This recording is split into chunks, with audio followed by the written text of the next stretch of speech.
adi yuswa. Sasampunipun kita ngrepekaken kidung pasamuan Jawi kala wau. Sumangga pangibadah mirunggan saben dinten Jemuah adi yuswa ing Jemuah Kliwon 12 Juni 2026 kita lampahi ing manah kita nggadahi pengaken.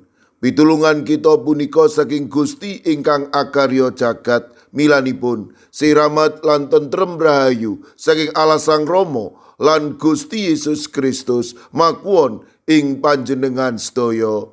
Amin. Para adi yuswa, jejer ingkang kita rembak, Didi sakdermi pisungsung, Didi sakdermi pisungsung.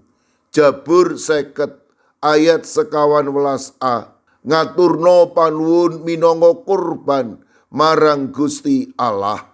Para adi yuswa, ing wekdal tinamtu wonten kalih warga gereja ingkang ngrembak agenging arta pisungsung ingkang nembe kalebetaken ing kanthong pisungsung. Kekalihipun sami blaka menawi nglebetaken arta sami inggih punika 2.000. Kekalihipun sami mesem lan salah satunggalipun ngendika, "Wela kok padha-padha lae sithik atur pisungsung." Jabur 50 ayat 11a ngendika, "Ngaturno panuwun minangka kurban marang Gusti Allah." Waosan punika satunggaling pepimut Gusti Allah dhateng bangsa Israel lumantar Asap bin Berekhya. Asap punika tedhak turunipun Lewi ingkang mumpuni ing kekidungan Jabur lan dados pangarsa minangka kelompok Kur ing pedalaman suci ing jamanipun Daud. Lumantar Asap Gusti ndukani bangsa Israel ingkang nindakaken tumindak ingkang dipun sengiti Gusti. Gusti ngendika, "Bilih arta pisungsung ingkang kacaosaken dhateng Gusti. Dite babagan pisungsung saking kaluwihan, nanging Gusti ngersakaken amrih susungaken manah lan gesang dhateng Gusti. Manah lan gesang ingkang jumbuh kersanipun Gusti." Para adi yuswa, Gusti ngemutaken amrih gesang kita kebak caos syukur. Wujuding pisungsung boten namung arta kemawon, nanging saged arupi daya wekdal pitembungan lan tumindak.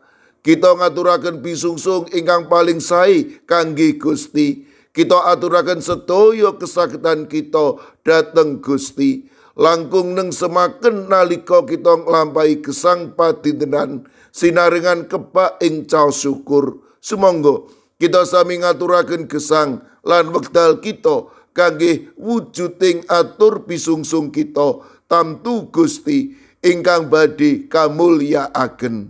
Amin. Sumangga kita ndedonga.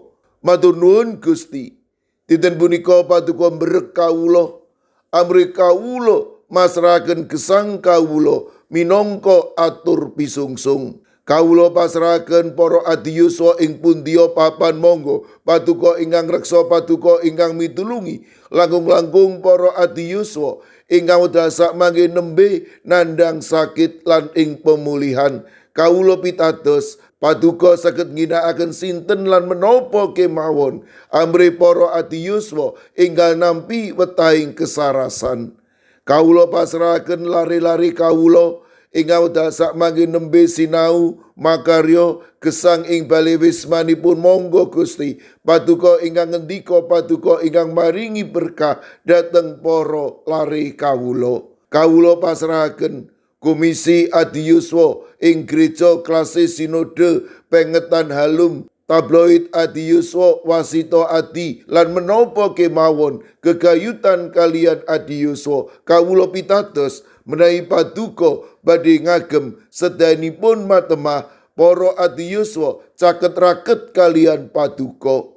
Kawula pasrahaken sedaya pasambat pandonga kawula wonten ing asma paduka Gusti kawula Yesus Kristus ingkang paring berkah dhateng kawula. Siramat lan tentrem rahayu saking Allah Sang Rama, Sang Putra tuwing Sang Roh Suci makuwon ing panjenengan sedaya. Amin. Sumangga para adi Yosua kita tutup pepanggihan kita pangibadah mirunggan saben dinten Jemua adi Yosua kanthi ngrepekaken kidung sumangga.